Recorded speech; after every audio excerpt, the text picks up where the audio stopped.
I'm Daniel Wolanski from Magnite, and I'm here to introduce our new electrical manufacturing capability.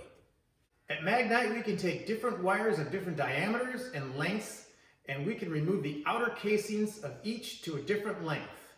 We can do this all without nicking the inner wires whatsoever, and then we can also desheathe the inner wires at all to a different length. At that point, we can put on different types of connectors, including Anderson connectors, Molex spade connectors, and Molex pins and sockets. We use the actual manufacturer's suggested tools. At that point, we go ahead and put on our different heat shrink tubings. We have different lengths and diameters to accommodate all different wire sizes.